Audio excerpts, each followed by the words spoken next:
this year is going to be a different Thanksgiving for the Rick Millers, just like it's going to be for everyone else. Although Drew has gone to Michigan to help his parents, no one else on either side of our family will be traveling this holiday. Our usual big meals, together with dressing if we're with my family and stuffing if we're with Drew's, is going to give way to a hike and a picnic on Thanksgiving while we wait on Drew to come home for this year's turkey. While I have been reimagining Thanksgiving for this year, I've also been thinking about some of my favorite traditions and memories from years gone by. And that takes me back to my grandmother's house. For years, my dad's parents would join us at my mom's parents for Thanksgiving. In the early years, we fit around one table.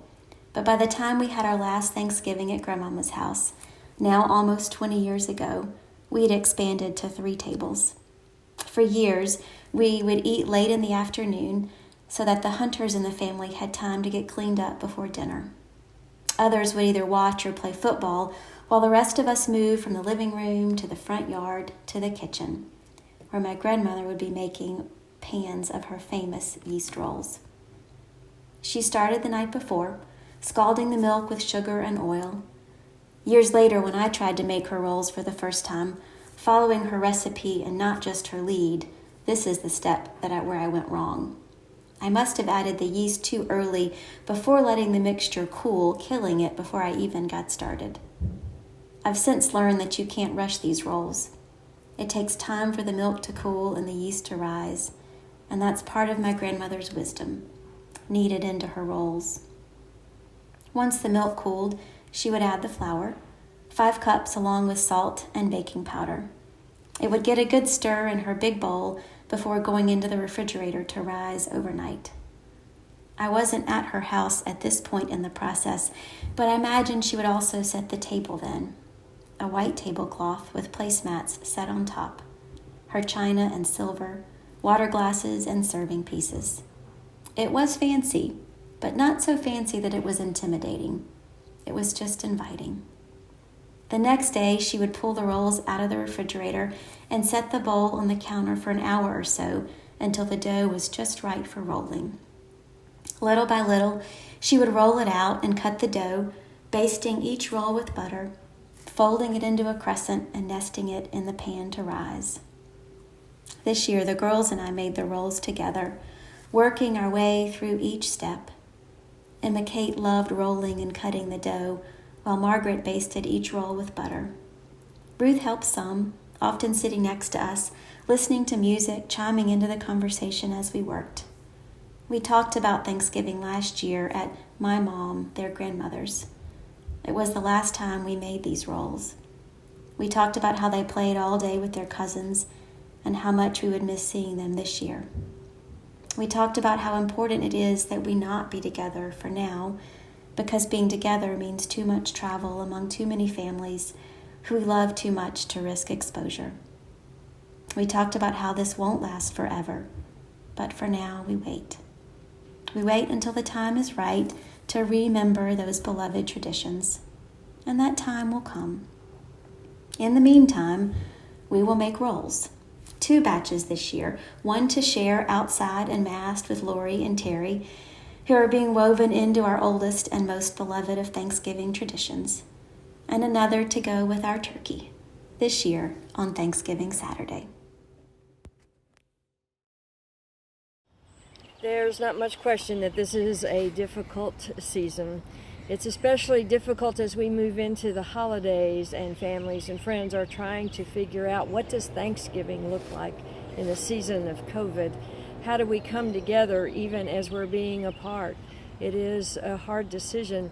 And for me, in thinking about our traditions, it kind of go back down memory lane. What are the traditions of a family, of friends, of a church community going forward? For me, it is in a particularly different kind of year because it's the first year without my mom. And so thinking of her and remembering our family traditions has taken me back to those family meals. Now, this goes way back, and some of you will remember what it was like to cook a turkey all night long. I have these great memories of my mom. I would hear her get up every 2 hours throughout the night before Thanksgiving and go down and baste that turkey that was covered with the cheesecloth This was to make it brown and tender. And of course, that went with everything else she had prepared the day before and continued to prepare on Thanksgiving Day. The green bean casserole, the dressing or stuffing, whatever your family calls it, the mashed potatoes, and the gravy. I've also often thought that this image of our Thanksgiving meals and tradition had a big influence in how I saw the wonderful Psalm 100. I have vivid memories of being a little girl in Sunday school, hearing the psalm for the first time. Again, this marvelous psalm of thanksgiving. It was a different biblical translation that we used in church at that time, though many churches still use it, but it was the good old King James Version, and it sounded like this. Make a joyful noise unto the Lord, all ye lands. Serve the Lord with gladness. Come before his presence with singing. Know ye that the Lord, he is God. It is he that hath made us, and not we ourselves. We are his people, and the sheep of his pasture. Enter into his gates with thanksgiving, and into his courts with praise. Be thankful unto him, and bless his name. For the Lord is good. His mercy is everlasting, and his truth endureth for all generations. Now, as a little girl, when I heard this and began to envision what it was like to come into God's presence with singing, that part wasn't hard because we sang, and I imagined kind of a church setting. Actually, I sort of imagined Jesus with the sheep down by the water with all of the people. But here was where my family tradition played in the phrase, serve the Lord with gladness. I would imagine, I promise this is true, taking a plate and filling it up with the turkey and the dressing and the mashed potatoes and the gravy and bringing that to Jesus so that he could feast and we would be glad together. This image all my life has come back to me, and particularly in the years in Dallas when I worked with the First Presbyterian Stew Pot, and every Thanksgiving we would have a huge meal for all of those who had nowhere to be. It changed my family's tradition because they waited and changed dinner to a later time so that my work downtown came first, and then we came together for our traditional Thanksgiving meal.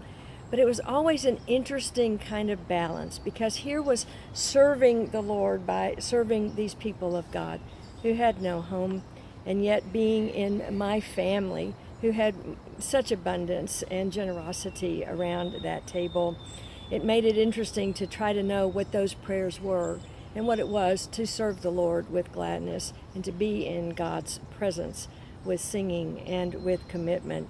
I always loved what it said at that stew pot door, that bread for myself was a daily matter and bread for another was a spiritual matter. And so we come into this Thanksgiving having to relinquish a lot of our traditions, but still holding to the grace and to the goodness of God.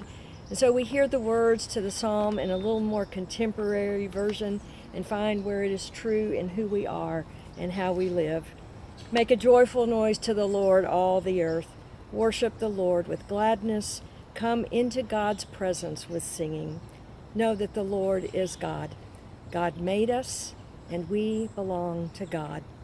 We are God's people and the sheep of this pasture.